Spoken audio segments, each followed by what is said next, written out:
10 juin 2025, voilà, il a rajouté l'Algérie parmi les pays de la liste grise des pays qui pratiquent la corruption, le blanchiment d'argent et le blanchiment des capitaux dans le cadre du terrorisme. Vous imaginez? Voilà. Voilà comment fonctionne l'Union européenne, notre partenaire depuis 2005, à qui nous exportons 90% du gaz algérien, qui n'appartient pas totalement à l'Algérie, vous avez compris. Et je vais vous le montrer. Donc voilà, ça c'était le 10 juin 2025. Donc l'Algérie considérée comme un pays corrompu et qui fait partie de la liste grise.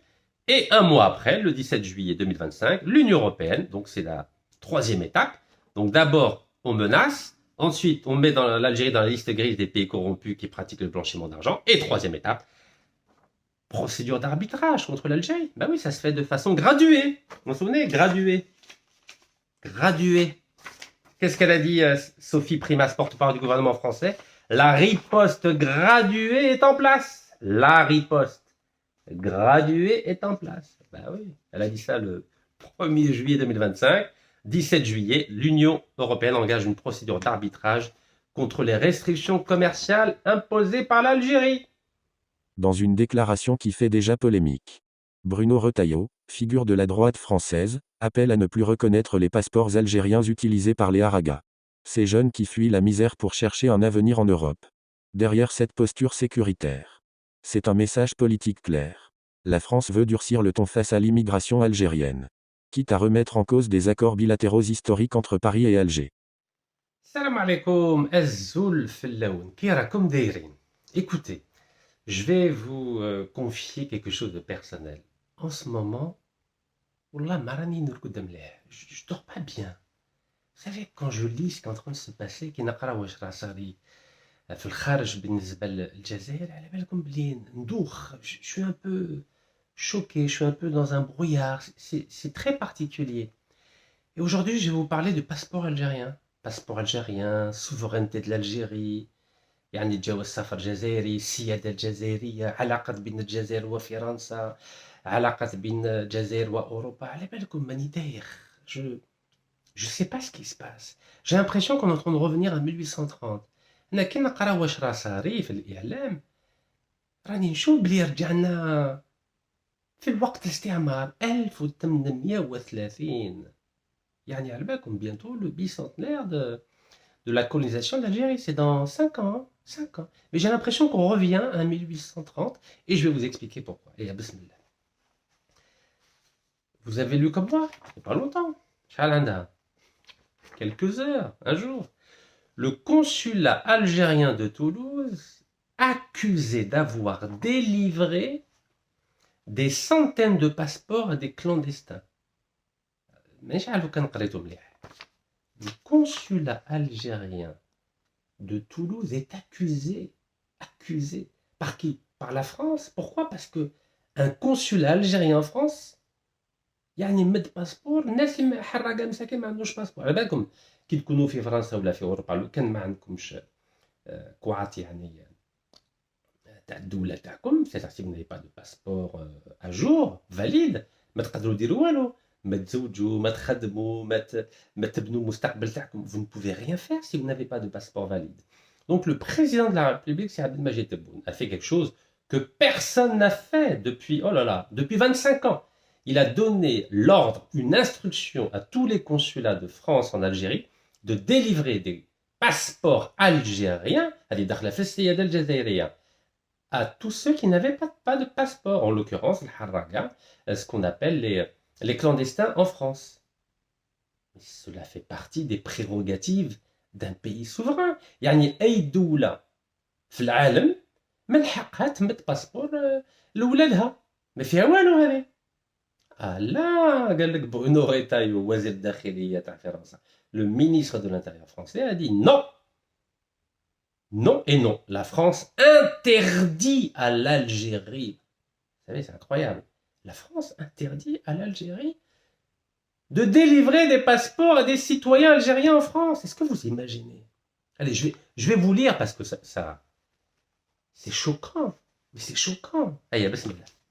Le consulat algérien de Toulouse accusé d'avoir délivré des centaines de passeports à des clandestins. Le ministre de l'Intérieur, M. Bruno Retailleau, alors, à titre personnel, Bruno Retailleau, tous les 3 mois, il me donne un petit récépissé de 3 mois. Après, j'attendais un titre de séjour. Mais allez, vous savez, moi, je rigole de ce qui se passe. Mais je rigole pas pour la souveraineté algérienne. Allez, retrouvons le ton sérieux. Le ministre de l'Intérieur, Bruno Retailleau, rabroue, c'est-à-dire, rabroue le consulat d'Algérie de la Cité Rose, c'est comme ça qu'on appelle Toulouse, pour avoir fourni illégalement de nombreux passeports à des migrants en situation régulière. Il promet des mesures de fermeté face à cette situation. Donc c'est le journal du dimanche, c'est Quentin Gérard, 20 juillet 2025. Mais est-ce que vous imaginez cette phrase? Le ministre de l'Intérieur français, il reproche à l'Algérie d'avoir fourni illégalement de nombreux passeports à des migrants algériens. Est-ce que vous imaginez?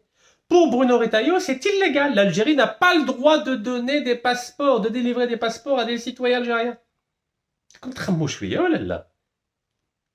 Ça vous choque pas? واش دخلوا وزير الداخليه تاع فرنسا واش دخلوا لو كان الجزائر تمد باسبور لولادها في فرنسا واش دخلوا قال لك سي ليغال معناتها باللي الجزائر رجعت في الوقت الاستعمار تاع فرنسا 1830 1962. اسكو vous vous rendez compte de la gravité؟ قال لك سي ليغال إليغال. يعني ما كان لا السياده الوطنيه الجزائريه، ما كاش الرئيس، ما كاش وزير خارجيه، ما كاش حكومه، ما كاش عسكر، ما كاش شرطه، ما كاش عداله، ما كان والو. يعني كل شيء إليغال. واو. Il faut le lire pour le croire. على بالكم كان ما تقراوش ما تامنوش واش راه صاري. الجزائر نورمال ما بور لانستون ما قالت والو. والله راني داير، خلوا بالكم راني داير. هذا هو برونو ريتايو. تعرفوا الوضع تاع برونو ريتايو اللي بغى يولي رئيس، ممكن يولي رئيس 2027. وجدوا روحكم. واش قال؟ Le consulat d'Algérie à Toulouse est dans le collimateur, c'est-à-dire il est dans le viseur de Bruno Retailleau. Le ministre de l'Intérieur l'a accusé dans un entretien accordé au Figaro vendredi 18 juillet, quelques jours, d'avoir délivré des centaines de passeports à des clandestins. Oui. Et alors, où je t'arrête? Pour le locataire de la place Beauvau, c'est-à-dire là où il y a le ministère de l'Intérieur à Paris. Cette pratique est une atteinte aux règles de réciprocité entre la France et l'Algérie. Ah oui, apparemment il y avait des règles entre eux où l'Algérie se serait engagée à ne pas délivrer de passeport algérien à des haragas en France et la France se serait aussi engagée à ne pas délivrer des passeports français à des, entre guillemets, des haragas français en Algérie. La Djibrasari. Alors qu'Alger refuse de reprendre ses ressortissants sous OQTF sur le territoire français. Ben dis donc. En gros, راه يقول ريتايو باللي الجزائر ماش تحترم اتفاقيات بين الجزائر وفرنسا.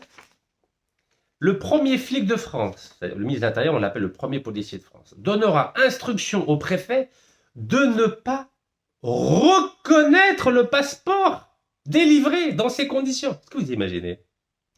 Est-ce que vous imaginez الوزير الداخلية تاع فرنسا مد التعليمات كاع كما يقولوا الولي لا اللي ولي تاع فرنسا لي بريفي تاع فرنسا قال لك ما تزيدوش تستعرفوا بالباسبور الجزائري تاع ذو الحراقه.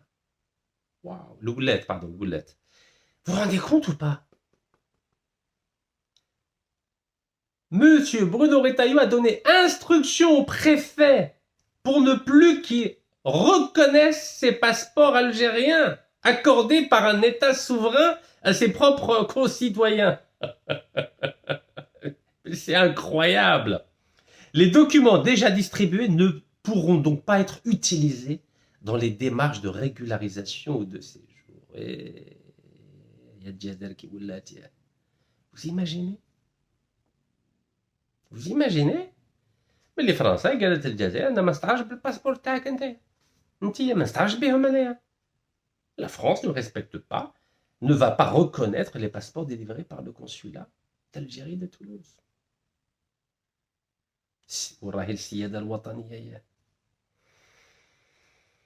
Ben écoutez, ou en plus, شا قال لك Bruno Retailleau, Alors, je vous laisse lire quand même, hein, comme ça, au cas où vous pourriez dire que c'est moi qui invente. C'est incroyable ce qui est en train de se passer. Au Galec, Bruno Retailleau a également annoncé son intention de restreindre l'accès au territoire à certains cadres du régime algérien accusé de dénigrer la France. رجعنا الرول. واش راه يقول وزير الداخليه تاع فرنسا؟ قال باللي اي واحد خدام في الحكومه الجزائريه ويبدا يهضر حاجه خطيره على فرنسا ما يجيش يدخل في فرنسا. تهديد يعني. تهديد. C'est incroyable. L'Algérie est considérée comme un petit enfant qui a fait une bêtise. Ah, tu as fait une bêtise, bah donc je vais t'interdire de venir en France. Donc, il faut que les Algériens ne dites rien contre la France. Si vous dites quelque chose contre la France, interdit Paris, interdit Monaco, interdit Nice. Voilà, c'est... Non, mais il faut le lire. Wallah, il faut le lire. Regardez. Galec Bruno Retailleau a également annoncé son intention de restreindre l'accès au territoire à certains cadres du régime algérien. Il ne dit pas gouvernement. هو ما يصعب لا gouvernement, la raïs, la adla, la wallo. Accusé de dénigrer la France. Dénigrer, c'est dire des choses négatives sur la France. Par ailleurs, le ministre de l'Intérieur a appelé à une remise en cause générale du cadre légal entre la France et l'Algérie. Si les accords de 68 ne sont pas dénoncés avant la fin de ce quinquennat, c'est-à-dire en 2027, il faudra le faire après la prochaine présidentielle à titre franchi. En gros, رايقول لو كان ما نعاودوش كاع اتفاقيات بين الجزائر وفرنسا من 2027 من بعد 2027 انا لو كنولي رئيس باينه باللي ما يكونوش هذو اتفاقيات تاع 68 تاع 1968. واو. قال لك. Et là, ça devient intéressant. C'est comme ça que je vais introduire la suite de cette vidéo. Dans le même entretien, Bruno Retailleau a plaidé pour une ligne diplomatique plus ferme, évoquant une suspension des négociations entre l'Union européenne et l'Algérie sur un accord d'association. Vous savez que le président algérien, depuis 2023, il se bat pour renégocier cet accord d'association entre l'Union européenne et l'Algérie qui a coûté à l'Algérie, au Trésor public algérien, 40 milliards de dollars depuis 2005, c'est-à-dire 2 milliards de pertes pour l'Algérie, ou de manque à gagner pour l'Algérie, par an depuis 2005. Vous imaginez, nous avons perdu 40 milliards de dollars à cause de cet accord d'association qui a été signé par Feu Abdelaziz Bouteflika qui adorait la France, vous savez. Il a négocié avec la France. Écoutez, moi je ne vous embête pas, je vous donne tout, mais laissez-moi faire le kursi. Voilà, Khalouni fait le kursi. Eh oui. Et vous savez que Feu Bouteflika a bradé les richesses du Sahara. Et ça continue, hein, parce que c'est des accords sur le très long terme. On va y arriver. Donc Bruno Retailleau a menacé de suspendre les négociations. En gros, on n'aurait négocié rien. لازم تخلصوا كل عام مدوا الناس 2 ملايير دولار باطل. Voilà, gratuit. السكتوا برك. راه يقول الجزائري السكتوا برك. أنا نحكم فيكم. C'est moi qui décide. Waouh. Donc je répète, Bruno Retailleau a plaidé pour une ligne diplomatique plus ferme, évoquant une suspension des négociations entre l'Union européenne et l'Algérie sur un accord d'association. قال لك l'Algérie gagne beaucoup plus que l'Europe. Ah oui. علاش راه حاسب روحو هذا وزير الداخليه دخل روحو في صلاحيه تاع الرئيس على بالكم. Il est que ministre de l'Intérieur, mais c'est lui qui parle au nom de la France, au nom du président, au nom du ministre des Affaires étrangères. Mais c'est incroyable. Regardez, incroyable, incroyable, extraordinaire. Donc, tous les problèmes qu'il y a en ce moment entre l'Union européenne et l'Algérie, ben, c'est lui qui a décidé de prendre le taureau par les cornes et de menacer l'Algérie. C'est à cause de lui que l'Europe commence à mettre en place des procédures d'arbitrage que vous connaissez. Eh ben, dis donc, ben, chapeau, ben, bravo. Puis nous, on fait quoi? On dit quoi dans tout ça? L'Algérie, elle dit quoi? Qu'est-ce qu'elle dit, l'Algérie? Qu'est-ce qu'elle a les moyens?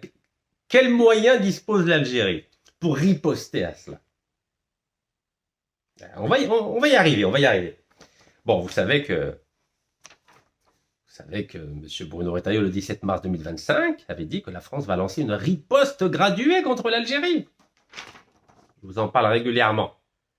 Eh ben, la riposte graduée, maintenant, elle touche même la souveraineté de l'État algérien. Voilà, le passeport algérien, voilà, il ne reconnaît pas le passeport algérien, Bruno Retailleau. Ben, il met en place une stratégie. Et nous, on met quoi en place comme stratégie de riposte? Quelle est la riposte graduée de l'Algérie? C'est quoi? On va y arriver. Donc ça, c'était le 17 mars. Regardez, 17 mars 2025. Galek, la France va lancer une riposte graduée contre l'Algérie. Ok, très bien. 2 juillet 2025. La porte-parole du gouvernement algérien, Sophie Primas, elle a dit « La riposte graduée est en place ». Elle a dit qu'elle est en place. Voilà. Nous avons fait ce qu'il faut contre l'Algérie, suite à la déclaration du 17 mars de Bruno Retailleau, la porte-parole du gouvernement. Donc, ce n'est pas que le ministre de l'Intérieur, c'est le gouvernement français. La riposte graduée est en place, réaffirme la porte-parole du gouvernement. Voilà, elle s'appelle Sophie Primas. Voilà, c'est bien ça, ouais. Sophie Primas, porte-parole du gouvernement. Voilà, c'est ici. Sophie Primas, voilà. Et c'était le 2 juillet. 2 juillet sur CNews et Europe 1. CNews, Europe 1. Donc c'est officiel, c'est pas un sondage, ça. C'est officiel. C'est la parole du gouvernement français. Alors, vous savez que je vous ai dit, l'Algérie a perdu depuis 2005 40 milliards de dollars à cause de cet accord d'association entre l'Union européenne et l'Algérie. Donc, le président algérien, il défend l'Algérie. Ben, c'est pour ça que je le soutiens, parce qu'il défend vraiment l'Algérie. Et il essaye de défaire tout ce qui a été mis en place par feu Abdelaziz Bouteflika.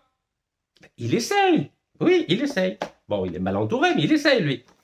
Même dans la presse internationale, donc Arab News, c'est pas algérien, c'est saoudien, accord d'association Algérie-Union européenne, des pertes colossales pour l'économie algérienne. Donc c'est normal que l'Algérie remette en cause un accord qui nous fait perdre 40 milliards de dollars depuis 2005. Vous savez, c'est quoi 40 milliards de dollars? C'est le budget total, c'est les réserves apparemment de l'Algérie aujourd'hui. Parce que c'est entre 39 et 70 milliards, les réserves. Vous imaginez? C'est les réserves d'une année entière. Voilà ce que nous avons perdu à cause de cet accord d'association. Et ça, cet article-là, il date de 2020, et à l'époque, c'était 30 milliards. Regardez, 2020. Et à l'époque, les responsables algériens avaient évalué à 30 milliards de dollars de pertes. Oui, parce que nous, on a exporté 15 milliards, et les Européens ont exporté 310 milliards. Regardez, sur les 15 ans. Voilà. 310 milliards, voilà. 310 milliards. Les Européens avaient exporté 310 milliards, et nous, on avait exporté simplement 15 milliards de dollars. Voilà, c'est ici, le chiffre 15. Donc, évidemment qu'on n'avait aucun intérêt. Ça, c'est hors hydrocarbures, évidemment.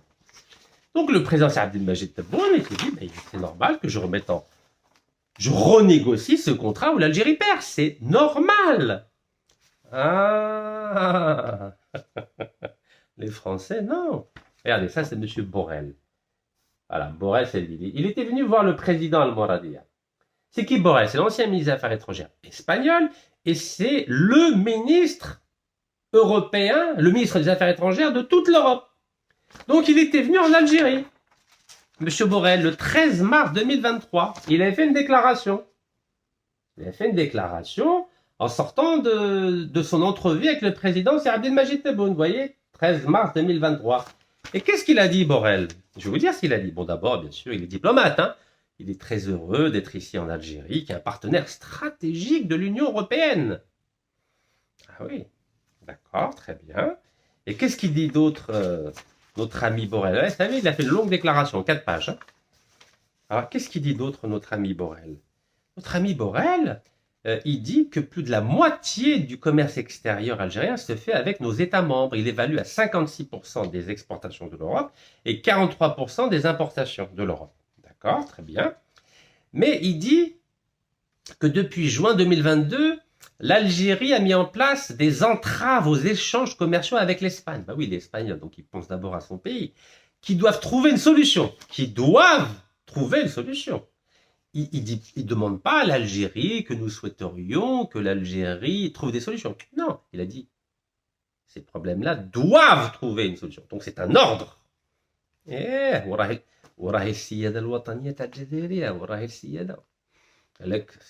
L'Algérie doit. Attention. Ouais, c'est une menace directe. Ok. Il nous faut commencer par trouver une solution limite actuelle.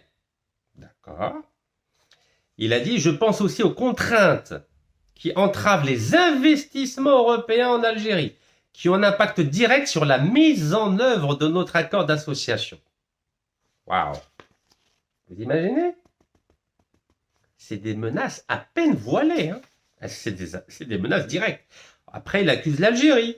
Galek, la lutte contre la corruption et contre le blanchiment d'argent constitue également une priorité importante. En gros, il dit quoi? Il dit que l'Algérie est corrompue et qu'elle blanchit de l'argent. C'est pas moi qui le dis, c'est Borrell, le ministre des Affaires étrangères de l'Europe. Regardez, la lutte contre la corruption et le blanchiment d'argent. Et après, vous allez comprendre pourquoi je mets l'accent sur ces points-là. Tant pour l'Union européenne que pour l'Algérie. Il a même dit, nous avons échangé sur ce sujet, sur les questions de la restitution des avoirs mal acquis et des transferts financiers illicites. Et je suis absolument convaincu de la nécessité de renforcer notre coopération dans ce domaine. Voilà. Et la phrase la plus importante, qui a été reprise dans tous les médias après, il dit, permettez-moi de souligner quelques domaines spécifiques. D'abord, l'énergie, c'est-à-dire gaz et pétrole, est sans doute un domaine où nous avons un partenariat qui fonctionne bien. Bah oui, depuis 2002, il fonctionne très très bien, le partenariat entre les entreprises multinationales européennes et l'Algérie, grâce à feu Abdelaziz Bouteflika. Il a dit environ 90% des exportations du gaz algérien partent vers l'Europe. 90% des exportations du gaz algérien partent vers l'Europe. Et nous savons que nous pouvons compter sur l'Algérie, qui est un partenaire fiable et l'a été dans des moments difficiles. Donc quand vous lisez cette phrase, vous lisez par exemple 90% des exportations du gaz algérien partent vers l'Europe. Vous avez l'impression que ces 90% du gaz algérien appartiennent à l'Algérie, pardon. Ben oui, il dit 90%. Du gaz algérien, voilà où est-ce que c'est, 90% du gaz algérien partent vers l'Europe. On a l'impression que ça appartient à l'Algérie, le gaz. Mais non, il n'appartient pas à l'Algérie. L'Algérie, elle n'a qu'une partie. Elle a entre 25 et 51%. Non, ça n'appartient pas totalement à l'Algérie. Ça appartient essentiellement aux multinationales étrangères, dont les européennes, évidemment. Ben, ça, il ne le dit pas, ça. Et c'est pour ça qu'il dit 90% des exportations du gaz algérien partent vers l'Europe et nous savons que nous pouvons compter sur l'Algérie, qui est un partenaire fiable. Et l'a été dans des moments difficiles. C'est pour ça qu'il dit l'énergie est sans doute un domaine où nous avons un partenariat qui fonctionne bien.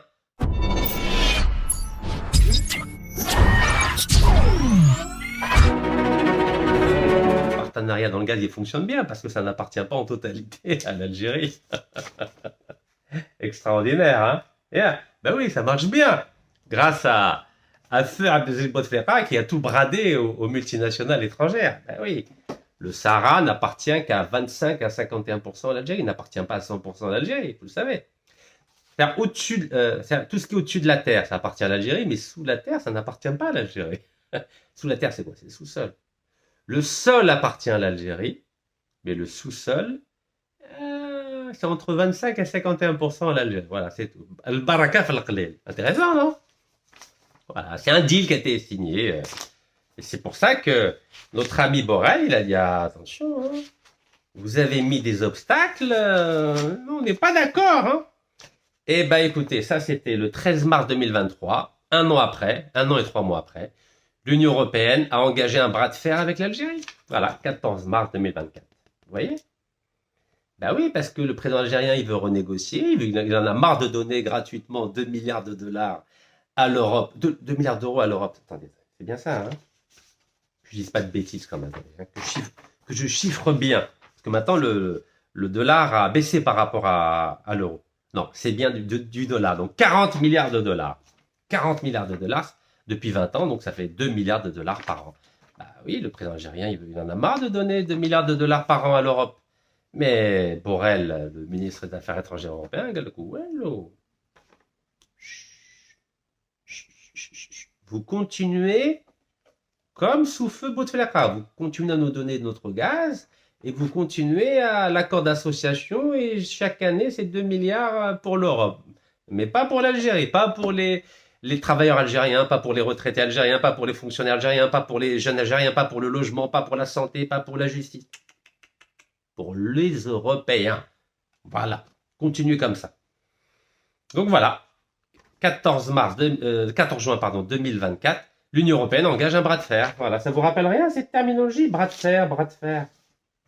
Hein, bras de fer. Bras de fer, riposte graduée. Ah, c'est la France qui est derrière tout ça. Ben oui, bras de fer, riposte graduée. C'est une terminologie française. C'est l'ancien ministre des Affaires étrangères l'ancien ambassadeur français en Algérie, Xavier Driancourt, qui a imaginé ce concept de bras de fer de riposte graduée, qui a été repris par l'Europe. Voilà. Donc voilà, parce que l'Europe perd de l'argent à cause des restrictions commerciales imposées par l'Algérie, et donc l'Europe ne veut rien savoir. Donc avant de mettre en place donc un arbitrage, d'abord il faut salir. Oui, il faut salir l'Algérie. Et c'est ce qu'a fait notre ami Borrell, vous en souvenez? Je viens de vous le dire là. Notre ami Borrell a dit, lorsqu'il est parti voir le président de la République algérienne, donc c'était le 13 mars 2023, qu'est-ce qu'il a dit le 13 mars 2023? Il a dit au président algérien, il a dit très clairement, avec des mots à peine feutrés, il a dit « La lutte contre la corruption et contre le blanchiment d'argent constitue également une priorité importante. » Voilà. Lutte contre la corruption et blanchiment d'argent. Donc ça, c'est... Je vous rappelle la date, parce que c'est important les dates, vous savez. 13 mars 2023 et 10 juin 2025, c'est-à-dire 2 ans après, 2 ans et 3 mois après. La Commission européenne met à jour la liste des pays à haut risque afin de renforcer la lutte internationale contre la criminalité organisée. Et comme par hasard, l'Algérie a été rajoutée à la liste grise des pays corrompus et qui pratiquent le blanchiment des capitaux. Il nous avait averti, Borrell. Hein, ah, Borrell, le grand Borrell, il nous a averti. Alors, Monsieur Joseph Borrell, le 13 mars 2023, il a dit attention, la lutte contre la corruption et contre le blanchiment d'argent, il va pas laisser ce domaine sans sanction. Eh ben, 10 juin 2025, voilà, il a rajouté l'Algérie parmi les pays de la liste grise des pays qui pratiquent la corruption, le blanchiment d'argent et le blanchiment des capitaux dans le cadre du terrorisme. Vous imaginez? Voilà. Voilà comment fonctionne l'Union européenne, notre partenaire depuis 2005, à qui nous exportons 90% du gaz algérien, qui n'appartient pas totalement à l'Algérie, vous avez compris. Et je vais vous le montrer. Donc voilà, ça c'était le 10 juin 2025, donc l'Algérie considérée comme un pays corrompu et qui fait partie de la liste grise. Et un mois après, le 17 juillet 2025, l'Union européenne, donc c'est la troisième étape. Donc d'abord, on menace. Ensuite, on met l'Algérie dans la liste grise des pays corrompus qui pratiquent le blanchiment d'argent. Et troisième étape, procédure d'arbitrage contre l'Algérie. Ben oui, ça se fait de façon graduée. Vous vous souvenez? Graduée. Graduée. Qu'est-ce qu'elle a dit, Sophie Primas, porte-parole du gouvernement français? La riposte graduée est en place. La riposte graduée est en place. Ben oui, elle a dit ça le 1er juillet 2025. 17 juillet, l'Union européenne engage une procédure d'arbitrage contre les restrictions commerciales imposées par l'Algérie. Ben oui. Donc, il n'y a plus de négociation. Hein. Donc là, on ne parle plus de renégocier l'accord d'association voulu par le président algérien. Non. Non, maintenant, on parle de sanctions. Ben oui, procédure d'arbitrage, c'est-à-dire sanctions. Ben oui. Et donc, c'est pour ça que dans la presse algérienne, on parle de bras de fer. Le bras de fer se durcit. Voilà, le bras de fer se durcit. L'Union européenne veut sanctionner la politique commerciale restrictive de l'Algérie. Voilà. Et Algérie 360, l'Union européenne active l'arbitrage contre l'Algérie. Voilà. Algérie 360, l'Union européenne active la procédure d'arbitrage contre l'Algérie. Ah bah oui, parce que notre ami Borrell, là, Joseph Borrell, quand il a dit le 13 mars 2023, il a dit « Je suis très heureux d'être ici en Algérie, qui est un partenaire stratégique de l'Union européenne et un acteur incontournable dans notre voisinage commun. » Il est diplomate, hein. Mais qu'est-ce qu'il fait 2 ans après? Ben, il massacre. Il massacre l'Algérie. Voilà, à coup de missiles. Ouais. Ça, c'est notre partenaire, hein, vous imaginez? Voilà, déclaration officielle de M. Borrell. Waouh! Vous vous rendez compte? Et on reçoit ces gens-là, le Moradia, tapis rouge. Voilà, c'est nos partenaires, les Européens. Arbitrage contre l'Algérie. Vous savez que nous, on est fort pour gagner des procès en arbitrage. L'Algérie est connue, hein. L'Algérie est connue pour gagner tous ces procès en arbitrage. Apparemment, c'est pas ce que pense monsieur le député algérien, monsieur Yacoubi. Hein. Yacoubi, il a dit que l'Algérie a perdu 10 milliards de dollars dans des procès intentés à l'étranger. 10 milliards de dollars. Eh oui, c'est pas moi qui le dis, hein, c'est le député algérien. Et Algérie Patriotique donc, a fait une interview avec lui. L'Algérie a perdu 10 milliards de dollars dans des procès intentés à l'étranger. Ça date de quand, ça? Ça date du 6 octobre 2020. Donc vous voyez, ça va faire mal, hein. L'arbitrage, si l'Europe met en place une procédure d'arbitrage, ben, vous pouvez être sûr qu'avec les avocats stagiaires auxquels on fait appel en France, vous êtes sûr qu'on va perdre. Vous avez compris? Vous savez, je fais un peu d'humour, hein. 10 milliards de dollars on a perdu dans des procès. 95% des procès en arbitrage, on les a perdus. Ben oui, parce qu'on n'a pas les... On ne fait pas appel aux avocats d'affaires algériens. Non, non, non. On fait appel à des stagiaires. Nous, on préfère les stagiaires. C'est bien, parce qu'on donne, on donne leur chance à des nouveaux avocats d'étudier des dossiers. Et puis, s'ils perdent, c'est pas grave. Nous, on paye, nous. On paye, regardez, 10 milliards de dollars. Alors, nous, on cumule hein, les pertes. Hein, 40 milliards de dollars de pertes avec l'Union européenne dans le cadre de l'accord d'association. 10 milliards de pertes dans des procès intentés à l'étranger. Ouais, normal. Voilà. Alors c'est pour ça que les Algériens, bah, il y a des journalistes algériens qui sont quand même intelligents et cultivés. Ils disent ça suffit maintenant, l'Algérie veut se débarrasser de l'arbitrage international. Voilà, journaliste du journal Expression proche du gouvernement algérien. Bah oui, on perd à chaque fois, 95% des procès sont perdus. C'est pour ça que le journaliste de l'Expression, M. Walid Aït Saïd, a dit que les Algériens semblent être nuls dans les affaires et le lobbying. Et le pays perd tous ses arbitrages internationaux, ce qui coûte une fortune au trésor. Donc vous voyez, il n'y a pas que Algérie patriotique qui le dit, hein, il y a même l'Expression proche du gouvernement algérien. Ben oui, quand vous avez un député algérien, et au moins il sait de quoi il parle, M. Yacoubi. Et là qu'on a perdu 10 milliards de dollars. Ben oui, donc l'Algérie veut mettre fin à l'arbitrage international. Voilà, elle veut se débarrasser de l'arbitrage international. Ben, vous savez que c'est pas possible. Vous savez que c'est pas possible. Oui, parce que nous, comme on ne bosse pas, on ne met pas des gens compétents. Donc nous, on préfère les incompétents. Voilà, les incompétents, c'est mieux. Comme ça, on peut leur dire, bon, dirhak, ouskout. Voilà. Ben oui, si vous mettez des compétents, des gens compétents, par exemple, ben, les gens compétents, si on les appelle pour dire dirhak, ouskout, ben, ils vont dire non. Non, je suis payé pour une mission bien particulière, c'est défendre les intérêts d'Algérie, je ne peux pas me taire. Non, je suis obligé de préparer un dossier sérieux. Nous, notamment sous Bouteflika, on n'a mis que des incompétents pour gérer les dossiers. Et malheureusement, il y a encore des personnes formées sous Bouteflika qui sont dans des postes importants en Algérie et qui ont fait appel à des avocats stagiaires pour notamment s'occuper de la demande d'extradition de Abdeslam Bouchouareb. Et vous savez que ça a échoué, bah oui, parce qu'on a mis une stagiaire qui a 50 métiers. 50 métiers. Vous croyez qu'une avocate qui a 50 métiers, elle peut s'occuper d'un dossier aussi lourd que de demander l'extradition d'un ancien ministre de l'Industrie qui est copain avec le président français? Ben, évidemment que c'est pas possible. Et puis même pour nos diplomates qui sont en prison en ce moment en Algérie, en France, pardon, et dont personne ne parle, on a mis une petite stagiaire qui a 8 ans de métier. Voilà, une avocate stagiaire. Et en plus, elle refuse de parler aux médias. Donc elle veut même pas défendre l'honneur de nos diplomates en prison aujourd'hui. Non, elle refuse de parler. Donc il n'y a personne qui défend l'honneur de nos diplomates qui sont emprisonnés aujourd'hui. Et que fait le ministère des Affaires étrangères algérien? Il fait quoi? On a des diplomates en prison aujourd'hui en France et qui sont poursuivis. Il y en a 7 qui sont poursuivis pour des actes de terrorisme. Et nous, on fait quoi?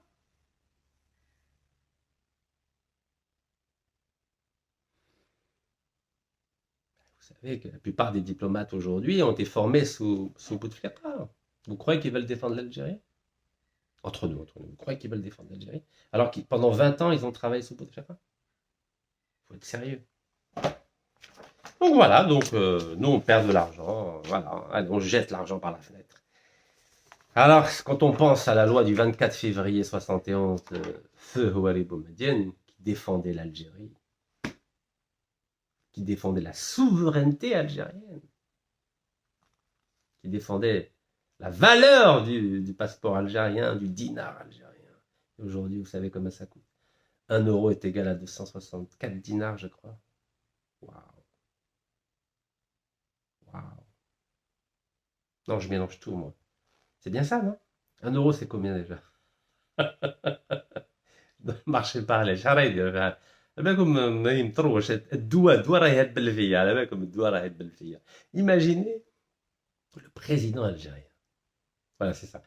Donc, ouais, c'est ça, c'est 264 dinars. Imaginez le président algérien qui voit la valeur de Feu Houari Boumedienne, qui voit quelle est la valeur du passeport algérien, M. Breton Retailleau ne veut même plus reconnaître le passeport algérien, et qui voit la valeur du dinar aujourd'hui. Mais si belle, franchement, maintenant. Le 24 février 71, il nationalise les hydrocarbures. Bon, c'est pas mal, 51%. On n'a pas été comme le Mexique qui a nationalisé à 100% le 18 mars 1938. Mais c'est déjà pas mal. Vous savez, la France, 132 ans de colonisation, 7 ans et demi de guerre, 5 millions et demi de martyrs en tout. Donc il faut aller doucement avec les Français parce qu'on sait qu'ils sont redoutables.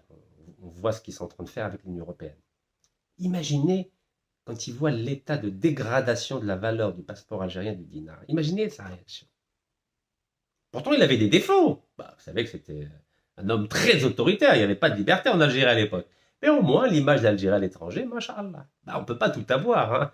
Bah oui, on ne peut pas tout avoir. Et imaginez sa réaction aujourd'hui. Quand il voit la valeur du passeport algérien à l'étranger, Bruno Retailleau ne veut plus le reconnaître. Et la valeur du dinar. Waouh. Waouh, waouh. Ben oui, donc notre ami Feu Houari Boumedienne, notre frère, notre ancien président, compatriote, donc il a tout fait pour nationaliser les hydrocarbures. Et le 1er octobre 2017, où Yahya Galek, moi je vais réviser la loi sur les hydrocarbures pour encourager l'investissement étranger. Voilà, 1er octobre 2017. Donc notre ami Ahmed Yahya a détricoté, a détruit tout ce qu'a fait, Feu Houari Boumedienne le 24 février 61. Vous imaginez? Et puis, il a imprimé 118 000, c'est comme ça, 118 000 milliards de centimes. Comme ça, la valeur du dinar a dégringolé complètement. Ah oui, aujourd'hui, on a combien? 118 milliards de dollars de dette publique interne. Ah oui. Tout ce qui a été fait par Houari Boumedienne a été massacré par Ahmed Yahya et les différents gouvernements de Feu Bouteflika. Vous imaginez tout ce qui a été fait. Voilà, qu'est-ce que vous voulez que je vous dise? Donc, donc suite à la décision d'Ahmed Yahya de faire une nouvelle loi sur les hydrocarbures, après lui, notre ami Bedoui, Nourdine Bedoui, qui a pris sa place en tant que Premier ministre, a validé la loi à l'Assemblée populaire nationale, l'APN, la loi du 11 décembre 2019, donc c'est avant l'arrivée de Si Abdelmajid Tebboune, et c'était fini. Adieu la loi adieu la loi de Feu Houari Boumedienne. Vous savez que c'est à cause de cette loi que j'ai été emprisonné la première fois. Vous êtes au courant quand même, j'espère. Voilà, tout ce qu'a fait Feu Houari Boumedienne a été massacré dans cette loi. Donc avant, on faisait des contrats de 20 ans, maintenant on fait des contrats de 30 ans. Allez, 30 ans plus 10.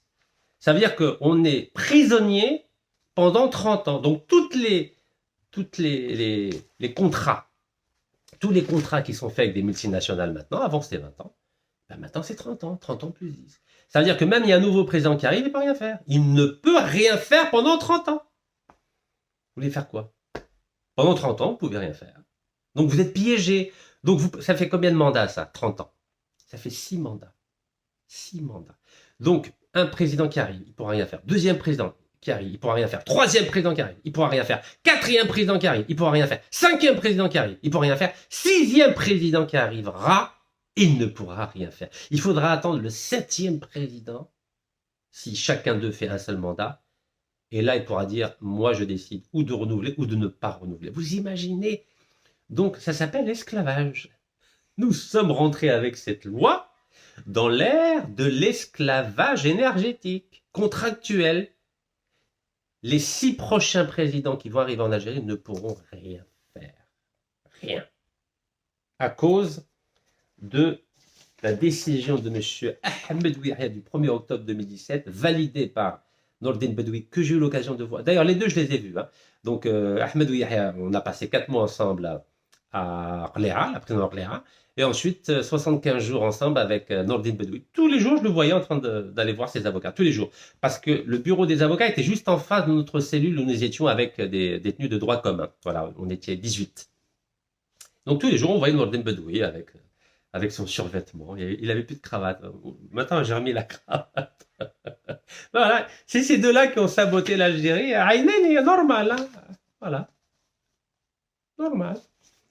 في هذاك الوقت الشعب الجزائري كان لاهي قال لك شا كان يقول دولة مدنية ماشي عسكرية كان يلها فوالا كان يرقص tous les vendredis كان يرقص pendant que Ahmed Ouiahia et Nordin Bedoui ont bradé les richesses du pays aux multinationales étrangères. Bravo.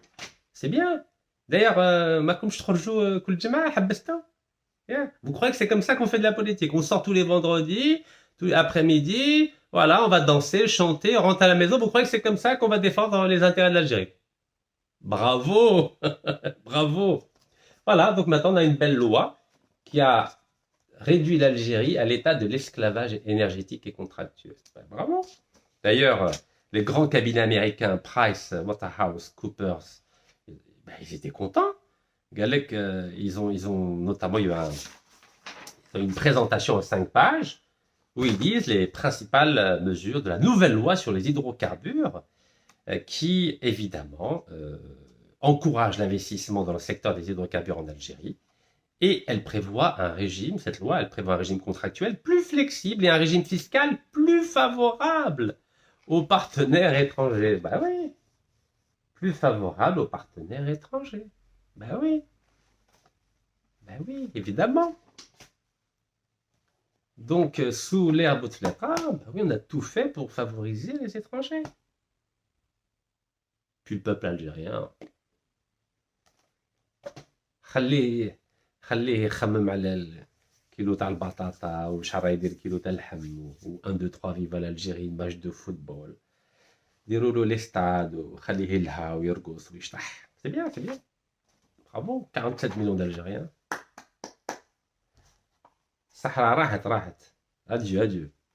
Et le problème, c'est que ça continue.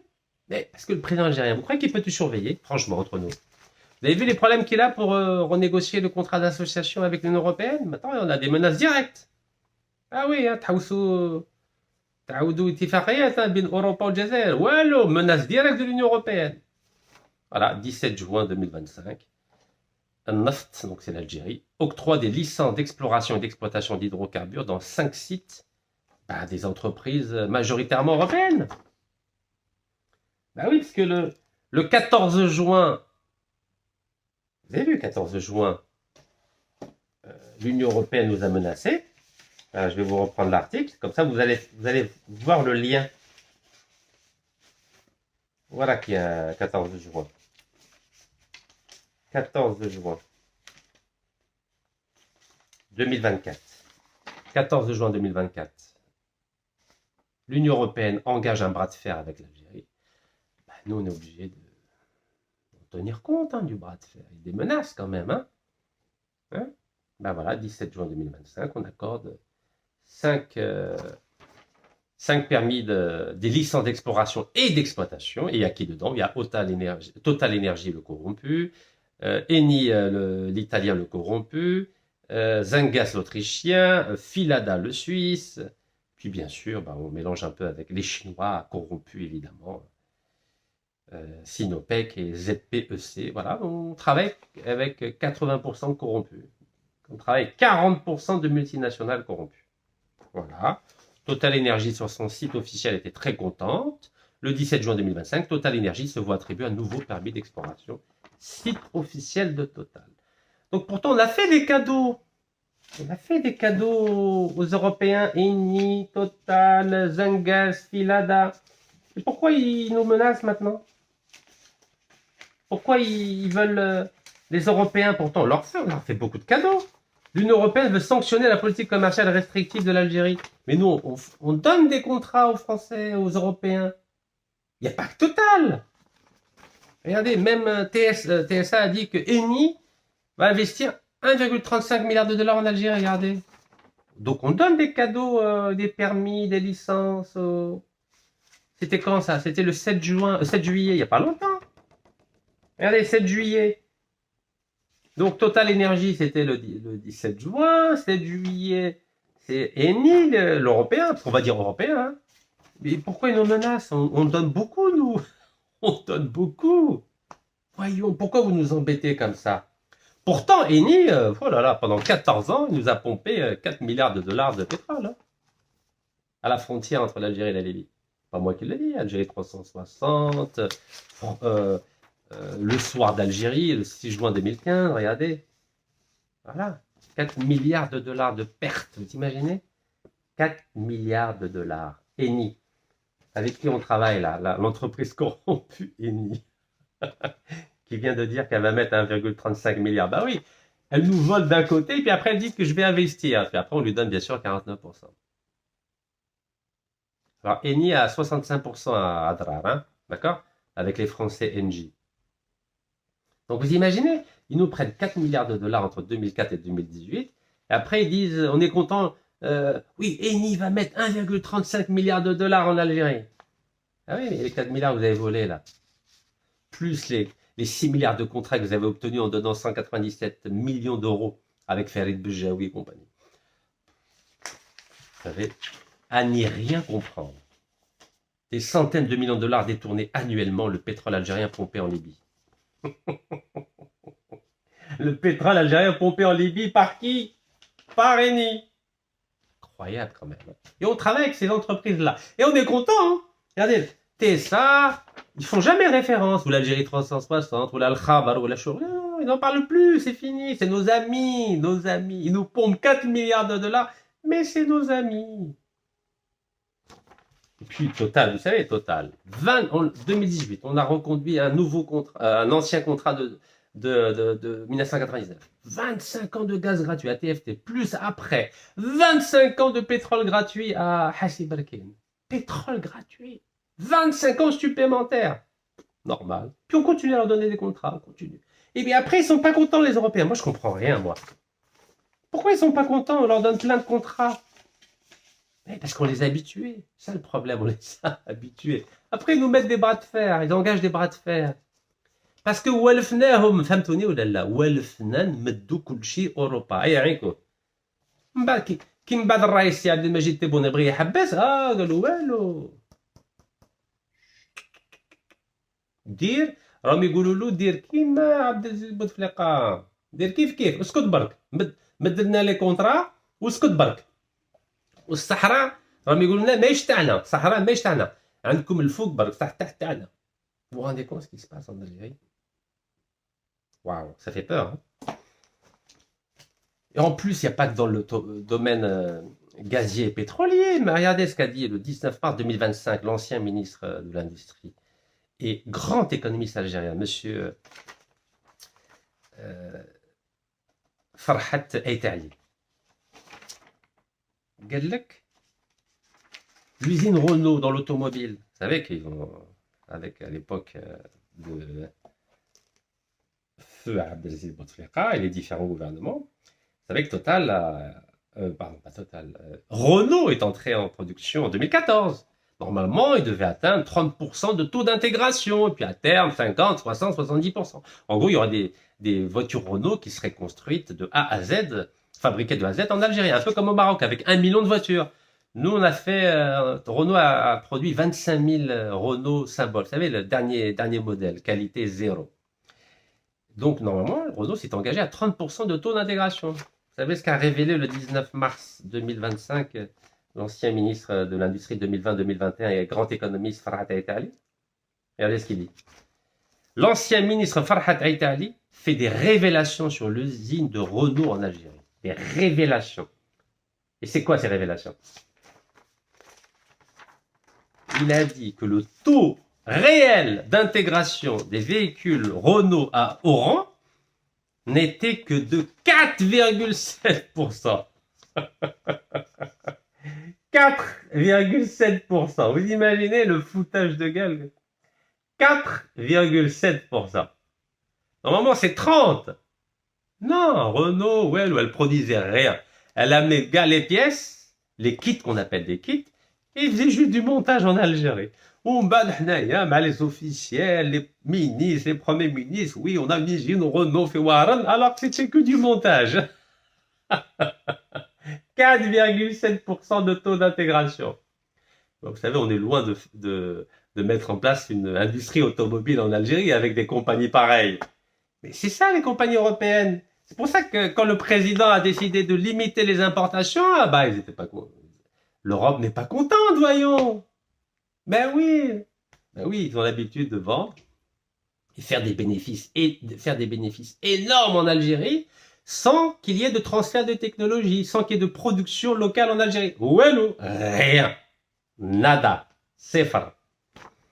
Voilà, donc si vous voulez lire, donc rédaction de Algérie Echo, donc 19 mars 2025, l'interview de Farhat Aitali.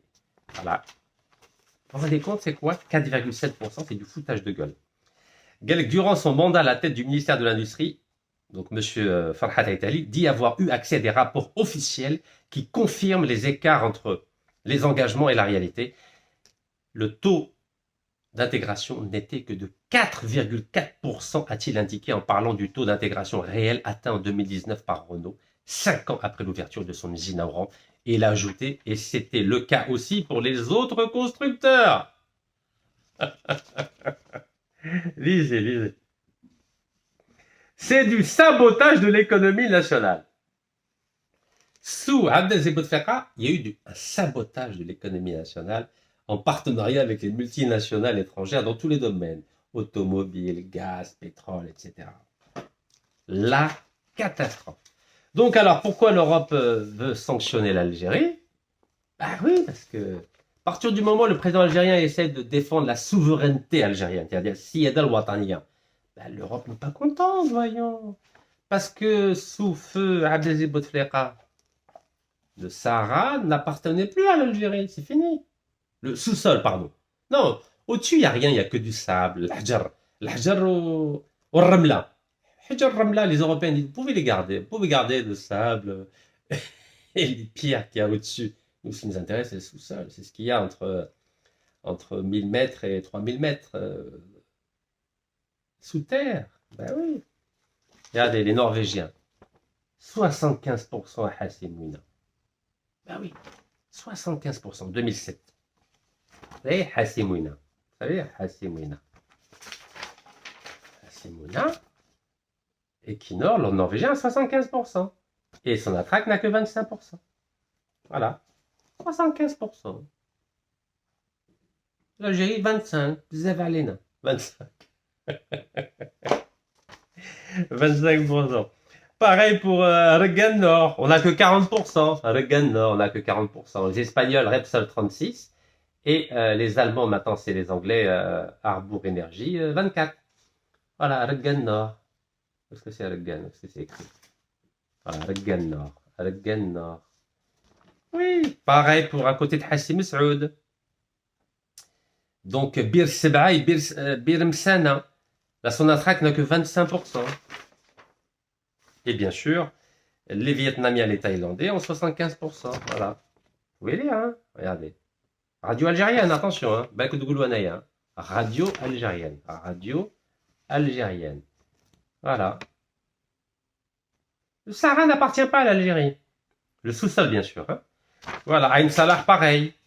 Les Norvégiens ont, avec les Anglais, donc Norvégien Statoil 31,85 et BP British Petroleum 33,15. Sonatrach 35% seulement. Vous voyez? Ain Salah.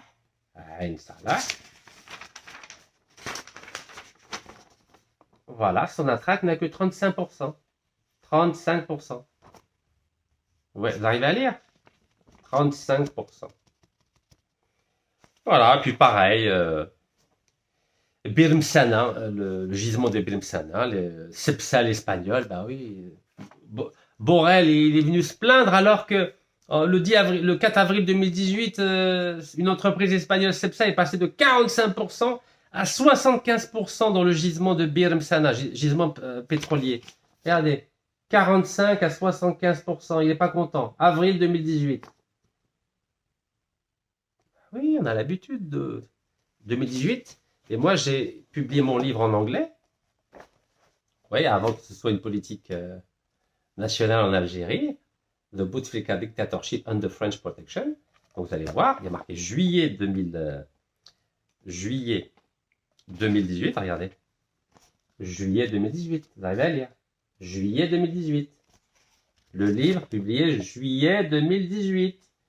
Et qu'est-ce que fait l'Algérie en avril 2018? Elle donne 75% à une entreprise espagnole dans le gisement pétrolier de Blimsana. 75%. Donc, puis l'Algérie, ça l'intéressait pas d'avoir la majorité. Non, non, pas besoin de majorité. C'est fini. Boumediene, c'est démodé. Boumediene. Où est les Boumediene, monsieur?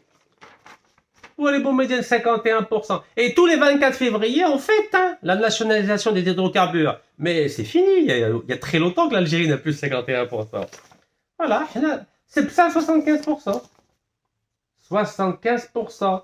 Pourtant, Houari Boumediene, il a 51%. Non, c'est fini. 25% pour la Sonatrach, Bzaf Alena. Voilà, et puis les Espagnols étaient contents. Regardez, 4 avril 2018, les Espagnols ont dit super, hamdoullah. Cepsa, l'entreprise espagnole qui a été rachetée par les Émirats Arabes Unis, à 75%. Allez, 75%. Sonatrach n'a que 25%. Regardez. Les 25% restants appartiennent, sont détenus par la Sonatrach. 25% restants. On a les miettes. Les miettes. Moi, j'ai écrit des livres en français, en anglais, mais ça vous intéressait pas. Chacun يقولوا البكري كتحوس تخلط انت كتحوس تخلط ben oui. انا قلبي ظني كي نشوف باللي شركه اجنبيه عندهم Equinor 75%, Cepsa 75%, les Anglais, les Norvégiens 60%, 60%, 65%. L'Algérie n'a plus 51%, c'est fini. Voilà. كنتوا تقولوا لي بلي كتخلط نتايا ياك كتخلط يعني نخلط Voilà, donc le gain, j'en ai déjà parlé. Voilà, et même les Vietnamiens, les étrangers, les Vietnamiens, les Thaïlandais. Vous vous rendez compte, les Vietnamiens et Thaïlandais, ils ont 75% à Bir Seba. 75%, vous imaginez? Alors le directeur du groupement de Bir Seba, c'est un Algérien. Bah oui, il faut sauver les. Comment il s'appelle d'ailleurs? Hamel Darraji. Voilà, c'est lui le directeur général. On a l'impression que l'Algérie est majoritaire quand on voit ça. Regardez, Hamel Darraji. C'est le directeur du groupement de Bir Seba. Comme ça va? Bir Seba. On a l'impression que l'Algérie est majoritaire quand on voit ça. Regardez, le directeur, comme tu fous, ouais, Hadja Kbira, Voilà, l'entreprise pétrolière du Vietnam en Algérie passe à la deuxième phase avec des résultats prometteurs. 14 mars 2025. Ça fait pas longtemps, mais regardez dans la réalité. Le projet géré par le groupement Bir Seba, GBRS, une société formée par 3 partenaires dans le cadre d'un contrat de partage de production, comprend une répartition des parts de 40% pour la Société nationale de pétrole de Vietnam, PVEP, 65% pour les Thaïlandais, PTTEP, et 25% pour la Sonatrach. Voilà, 25%. Bzaf. Warrak ya Boumediene, warrak. Warrak ya Houari Boumediene, warrak. 25%. Des miettes. Imaginez, Houari Boumediene, il serait vivant. Il voit qu'on donne même à des Vietnamiens. Ah oui, il y a un argument. Le Vietnam, ils ont souffert كيما حنايا. Ou les Thaïlandais, ils ont souffert كيما حنايا. واش دخلنا؟ حنا ندافعوا على السيادة الوطنية. مسكين راكم تشوفوا كان الزعيم 51% تاع الجزائر واليوم عندنا 25%. Et ça, c'est des contrats signés à l'époque de Feu Abdelaziz Bouteflika. Attention, 25%. Regardez, 25%. Moi, ils m'ont cassé mon nez. J'entends plus à l'oreille droite. C'est normal, عادي. À l'époque, oh Rachid, راك تخلط نتايا راك تخلط. Ben oui, 25% في بير السمعة، 25% في بير سمانة، normal عادي. On a que des 25% هنايا. Ah bah oui, et puis non seulement on a donné des cadeaux à des entreprises européennes, mais même des cadeaux à des entreprises turques. Ben oui, Tosyali, la fierté algérienne. Tosyali Algérie. Vous savez qu'elle a beaucoup d'avantages.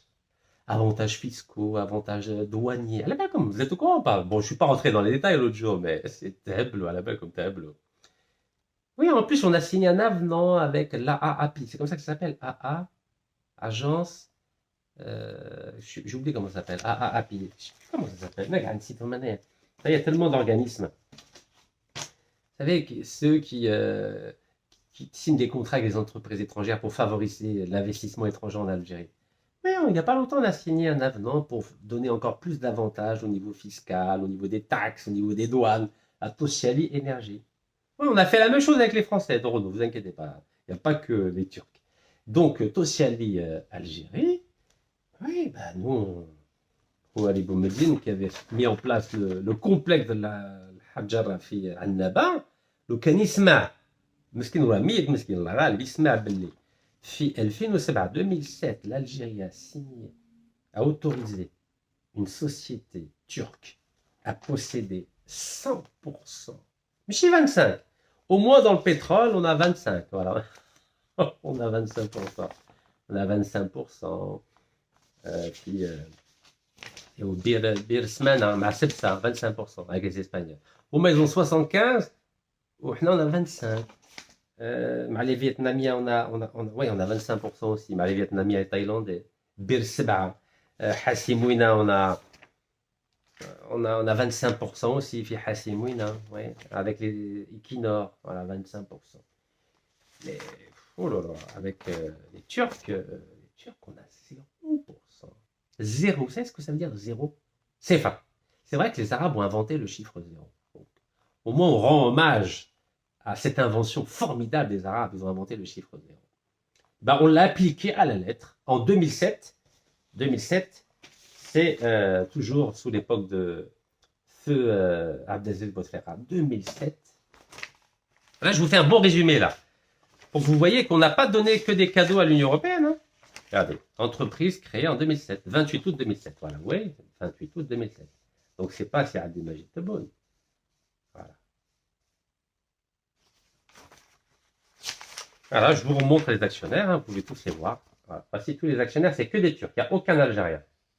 Vous voyez? Il y a 2 frères et plus leurs cousins, cousines, tout ça. C'est une entreprise familiale. 100%. 100% du capital social appartient à des Turcs. Vous voyez, ici, vous avez la répartition. Donc, il y a 2 frères qui ont 78,9%.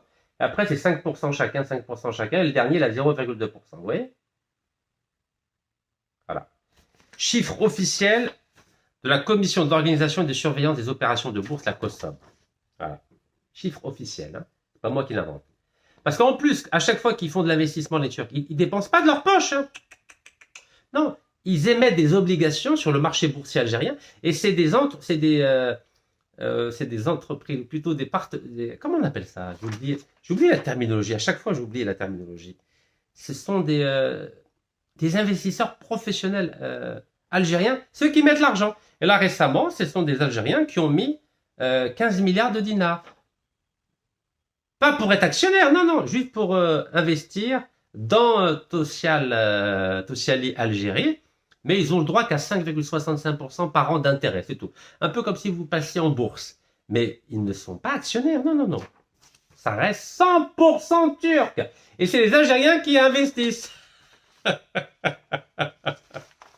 C'est les Algériens qui investissent, voilà. Donc ils ont émis 15 milliards de dollars donc en obligation. Et donc c'est des investisseurs professionnels algériens. Regardez. Voilà, document officiel de la COSOB, Commission d'organisation des surveillance des opérations de bourse algérienne. Voilà. Donc les Turcs ne dépensent pas un centime maintenant, c'est fini. Donc les Turcs demandent aux Algériens d'investir Ils n'amènent pas l'argent de l'étranger. Non, non. C'est les Algériens qui investissent dans une entreprise qui appartient à 100% à des Turcs. Bravo les Algériens. Donc vous imaginez la catastrophe. La catastrophe. Et cette entreprise en 2026, va exporter 4 milliards de dollars donc d'acier. Donc c'est très bien. Mais l'Algérie ne va rien gagner. En plus, ils utilisent du gaz algérien, c'est-à-dire qu'au prix subventionné. Vous imaginez ou pas? Tosyali Algérie utilise du gaz et de l'eau, bien sûr, de l'usine de dessalement d'Oran. Donc au prix subventionné, comme si c'était un consommateur algérien qui l'exploitait. Mais on a 0% dedans, hein, zéro. Ben oui, pourquoi l'Algérie va posséder des actions? Non, 0%, c'est bien. D'ailleurs, on est les rois du 0, 25, 30, 35, 40%. Parfois, on a 51. Parfois, je dis bien. Parfois. Voilà, 0%. L'Algérie n'existe pas. Elle n'existe pas. C'est-à-dire, on a un drapeau, on a un passeport, mais à Tosyali Algérie, nous n'avons rien. Comme chez Lafarge, on n'a rien. Lafarge, Maaskari, Lafarge, Silla, on n'a rien. 0%.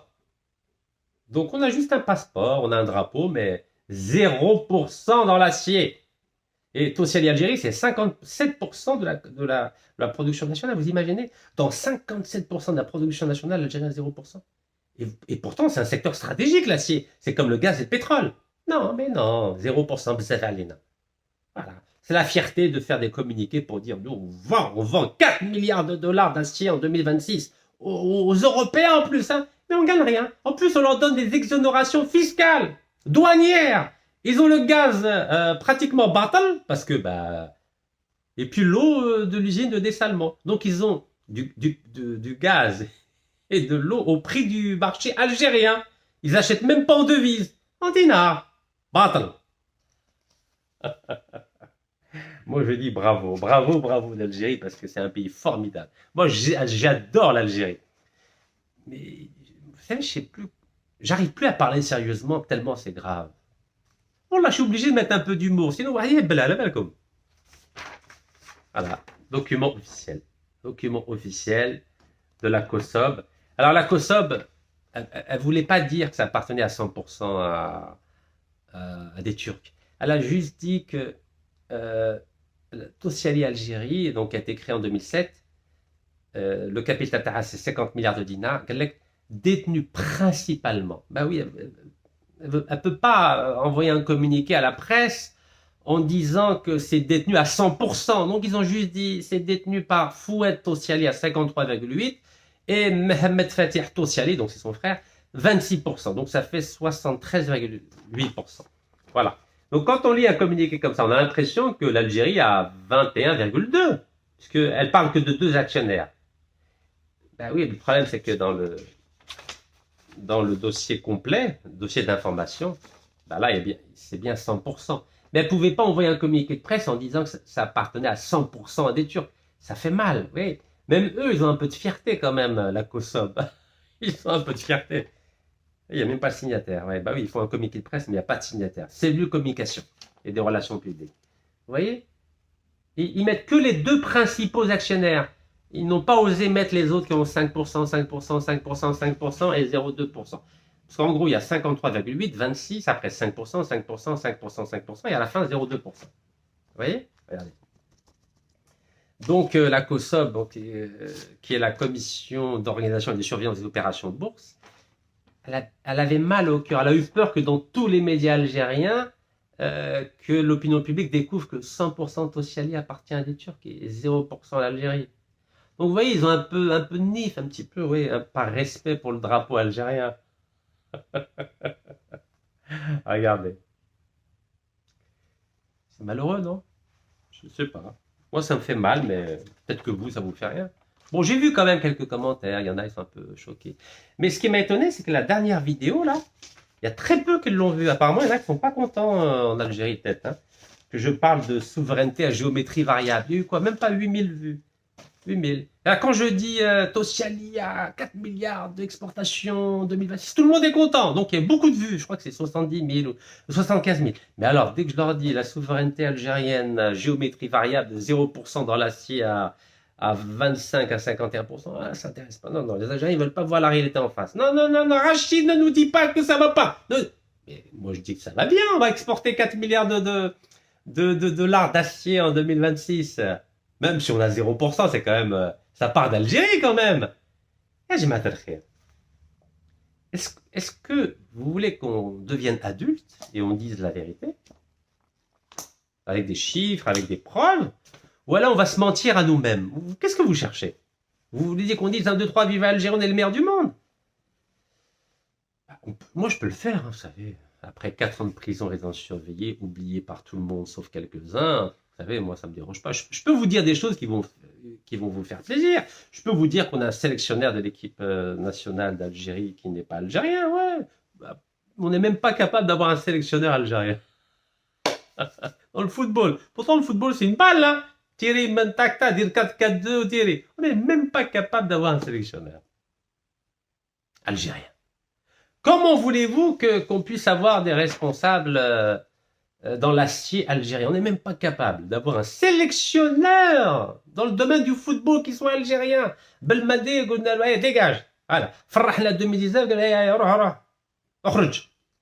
parce que bah oui, la vie elle est comme ça. Dans l'acier, on n'a même pas un directeur.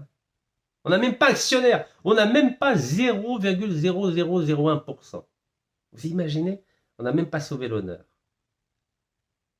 Tosciali, Algérie, on a 0%. Ça vous fait rien, franchement. Ça vous fait rien.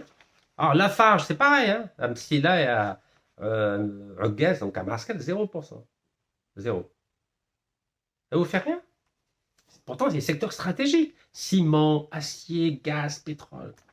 0%. Qu'est-ce qu'on va faire? Moi, je vous ai fait une proposition. Normalement, dans les secteurs stratégiques, c'est la loi même de novembre, du 11 décembre 2019. L'Algérie doit avoir 51%. C'est la loi. 51% dans les secteurs stratégiques. Le ciment, c'est stratégique. L'acier, c'est stratégique. Le gaz, c'est stratégique. Et le pétrole, c'est stratégique. Donc, normalement, l'Algérie doit prévoir dans sa loi de finances, chaque année, que on ne peut pas faire ça d'un coup, mais chaque année, on doit avoir un programme pour rendre réelle la souveraineté de l'Algérie dans les secteurs stratégiques.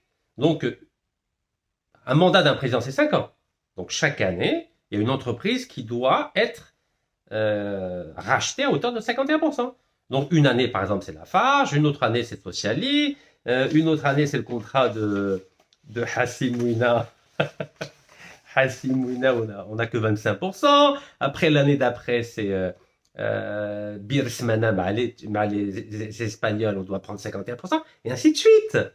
Oui, il faut qu'on ait un programme de souveraineté énergétique, voyons. Regardez là, les Maliens, ils ont pris 100% des gisements d'or. Vous avez entendu il n'y a pas longtemps, là. Ben oui, quand on aime l'Algérie, ça coûte de l'argent. Oui, je sais que ça coûte de l'argent. Ça coûte de l'argent, mais je ne sais pas qu'est-ce qu'on veut. Qu'est-ce qu'on veut, nous? On veut juste avoir un passeport que Bruno Retailleau ne veut même pas reconnaître à Toulouse, ou là, un drapeau, juste un drapeau? Ou là, vraiment, on veut être vraiment une force? Qu'est-ce qu'on cherche? On cherche quoi? Qu'est-ce que veut l'Algérie? Qu'est-ce que veut l'État algérien? Qu'est-ce que veut le peuple algérien aujourd'hui en 2025? C'est quoi notre vision? On veut juste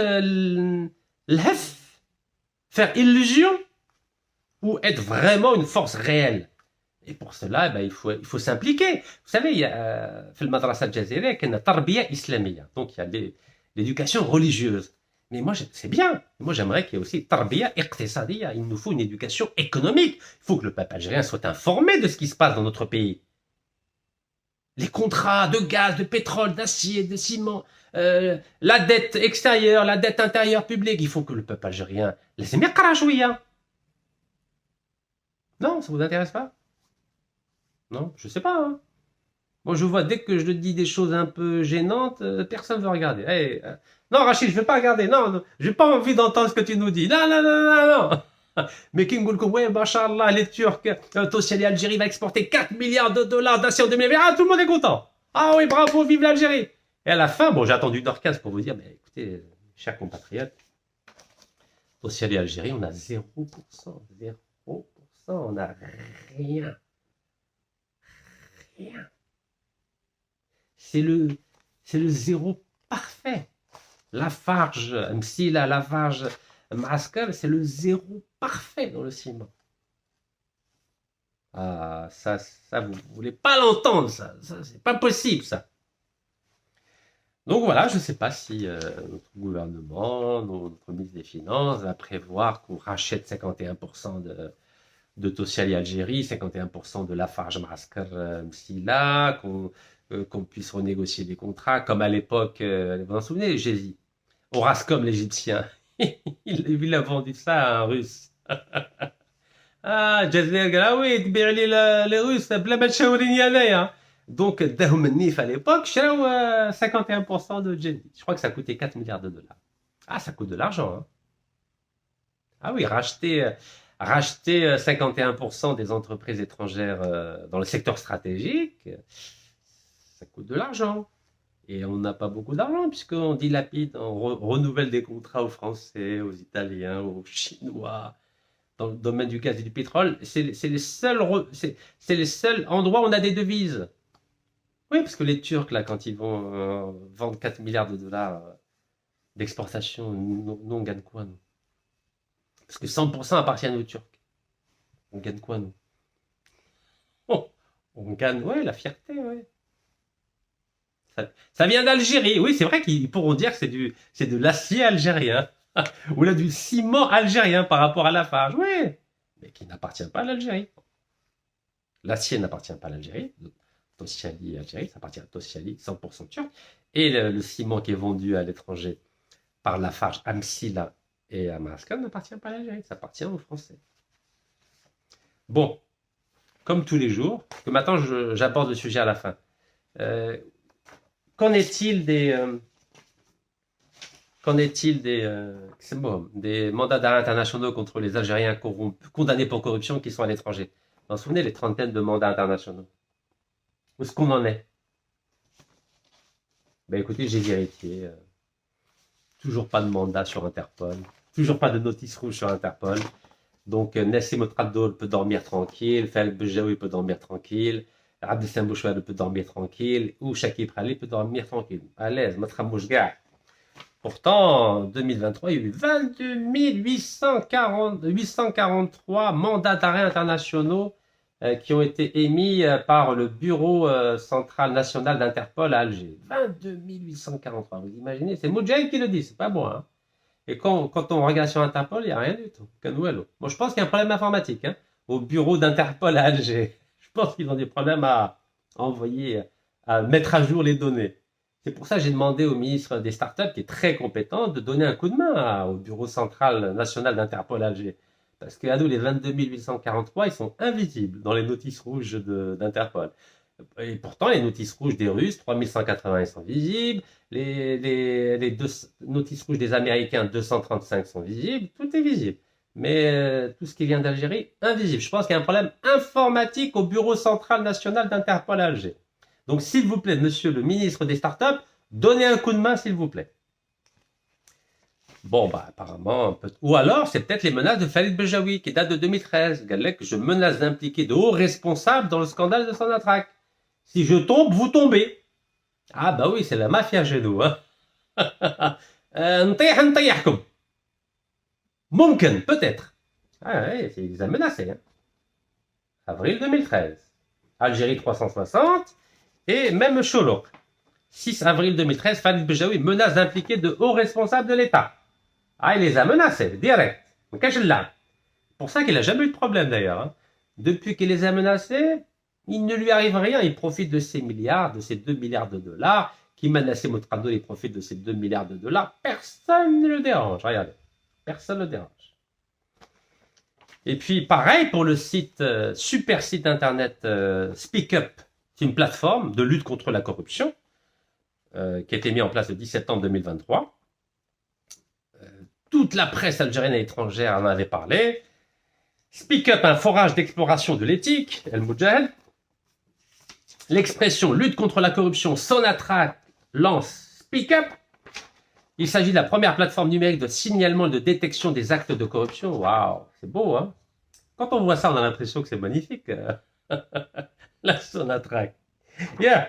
El Watan, lutte contre la corruption. Sonatrach lance la plateforme Speak Up. Voilà, 11 septembre 2023. La radio algérienne Speak Up, lutte contre la corruption. Sonatrach lance la plateforme numérique de lancement Speak Up. Voilà. Radio algérienne. Algérie 360. Sonatrach lance Speak Up, première plateforme pour dénoncer la corruption en Algérie. Première plateforme pour dénoncer la corruption en Algérie. Le problème, c'est quand vous allez sur le site de la Sonatrach, il n'y a plus rien. Ça ne marche pas. Donc, j'ai vérifié pour vous. Oui, parce que j'ai pas envie de habbelhum kulyoum, Rachid, il exagère, mais il n'y a rien qui marche. Lutte contre la corruption, ou elle ou rien. Zéro. Mandat d'arrêt internationaux des 30 Algériens condamnés pour corruption. Aucune notice rouge. Zéro. Comment voulez-vous? Le président Mesquine, il essaye de lutter contre la corruption. Il met en place plateforme Speak Up. Il demande à la justice de délivrer des mandats d'arrêt internationaux. Mais après, il ne peut pas assurer le suivi quand même. Le président, il n'y a que 24 heures par jour.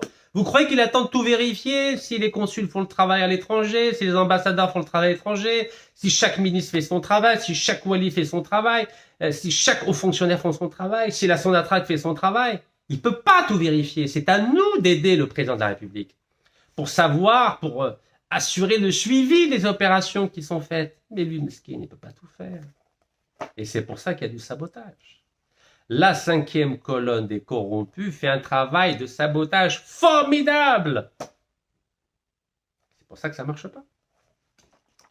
Car le président est entouré de personnes qui ont été formées pendant 20 ans sous l'ère Bouteflika. C'est pour ça que nous échouons. Nous échouons à lutter efficacement contre la corruption. Alors la Sonatrach, elle fait des contrats, elle signe tous les jours des contrats. Mais il n'y a personne qui vérifie ou qui peut dénoncer des actes de corruption. En plus, on signe avec des entreprises corrompues mondialement. Total, Eni, Sinopec. C'est des entreprises corrompues. Sinopec, le président a été condamné à mort pour corruption. Et on signe avec eux. Total, son ancien président, Christophe de Margerie, était mis en examen pour corruption. L'entreprise a été condamnée pour corruption en Algérie, en France, aux États-Unis. Et on continue à signer avec eux. Pareil pour Eni, condamné aux États-Unis. Congo, Algérie. Eh bien, comme heureusement. Et là, l'Union européenne n'est pas contente. Parce que le président veut renégocier l'accord d'association, qui nous a fait perdre 40 milliards de dollars en 20 ans. Elle n'est pas contente, l'Union européenne. Qu'est-ce qu'on doit faire alors? Qu'est-ce qu'on doit faire? Qu'est-ce qu'ils veulent? Qu'est-ce qu'ils veulent, les Européens? On leur donne des contrats. En plus, c'est des entreprises corrompues mondialement. Qu'est-ce qu'ils veulent, les Européens? Bruno Retailleau, il ne veut plus reconnaître le passeport algérien. Mais où va l'Algérie? Mais où va l'Algérie quand notre propre passeport n'est pas reconnu par la France? Donc la France ne reconnaît plus la souveraineté algérienne. L'Union européenne ne reconnaît pas la souveraineté économique algérienne. On n'a pas le droit de remettre en question des contrats, ni des accords. Voilà, on a le droit de rien faire. C'est-à-dire qu'on n'a pas de souveraineté, on n'a rien. Wallo. Mais il faut mobiliser tout le peuple algérien. Il faut mobiliser toute l'élite algérienne pour défendre les intérêts de l'Algérie contre les pays où là les unions, l'Union européenne, qui ne veulent pas reconnaître notre pays. Mais on ne peut pas rester comme ça. Le président doit mobiliser la diaspora, le peuple, l'élite. Il faut mobiliser tout le monde. Et tous ceux qui sont incompétents au niveau de toutes les institutions algériennes doivent être limogés après la mise en place d'un audit que j'appelle de mes voeux de façon urgente. Mais on ne peut pas travailler avec des diplomates incompétents, ou là des hauts fonctionnaires incompétents, ou là des avocats d'affaires incompétents. On ne peut pas continuer comme ça, voyons. Je ne sais pas ce que vous en pensez. Vous croyez qu'on peut continuer comme ça? Avoir des diplomates incompétents, des avocats d'affaires incompétents, des hauts fonctionnaires incompétents? Vous croyez qu'on peut continuer comme ça? Qui gère le dossier avec la France? Qui gère le dossier avec l'Union européenne? Qui gère le dossier avec les contrats de gaz et de pétrole et d'acier et de ciment? C'est qui gère ça? Vous croyez qu'ils sont compétents, ces gens-là? Benatna, Benatna, est-ce qu'ils sont compétents? Quand on perd 10 milliards de dollars en perdant 95% des arbitrages internationaux, vous croyez que ces gens-là sont compétents et méritent de rester en fonction aujourd'hui? Non. Il faut urgemment que le président mette en place un audit national sur toutes les institutions algériennes et ainsi toutes les personnes qui ont été nommées sous l'ère de feu Abdelaziz Bouteflika pendant 20 ans. Et vous savez qu'il y a eu beaucoup de Bni Ami, Outrali, Outrti, etc. Dans toutes les sociétés publiques, toutes les entreprises publiques et toutes les institutions. Il faut un audit. Tous ceux qui n'ont pas les compétences pour occuper un poste doit être limogé. Et cet audit doit être fait par des cabinets étrangers, notoirement connus comme étant éthiquement réglo. Pas des cabinets d'audit algériens. Non. Tant qu'on n'aura pas mis en place cet audit national à l'échelle de toutes les institutions algériennes, à l'échelle de toutes les entreprises publiques algériennes, jamais, je dis bien jamais, jamais, au grand jamais, nous ne pourrons lutter contre l'incompétence et contre la corruption. Jamais, jamais et jamais. Et on continuera à avoir des amateurs qui gèrent la renégociation des accords d'association avec l'Union européenne, les demandes d'extradition, les mandats d'arrêt internationaux, la lutte contre la corruption et la sans-attaque. Vous avez bien vu que ça ne marche pas. Vous savez, pour parler de façon familière, cela s'appelle du foutage de gueule. Excusez-moi pour l'expression. En arabe, l'hef. Nous vivons une souveraineté du hef, de l'illusion. Et c'est pour ça que des ministres français comme Retailleau se permettent de dire que moi, je ne reconnais pas le passeport algérien. Il a donné des instructions au préfet pour ne pas reconnaître le passeport algérien. Mais quand vous avez des personnes qui ont des fuites dans leur CV, vous savez pourquoi le ministre de l'Intérieur se permet de dénigrer l'Algérie? Parce qu'il sait qu'il y a beaucoup de responsables qui ont été formés sous l'ère Bouteflika, qui ont des fuites. C'est-à-dire quoi des fuites? Ils ont acheté des appartements de façon illégale ou illicite. Ils ont des comptes bancaires dont la provenance n'est pas légale ou illicite. Donc c'est facile de menacer des responsables algériens qui ont un CV gruyère. Vous savez c'est quoi un CV gruyère? C'est-à-dire que c'est facile de les poursuivre en justice. Et la boubihom kemeibro.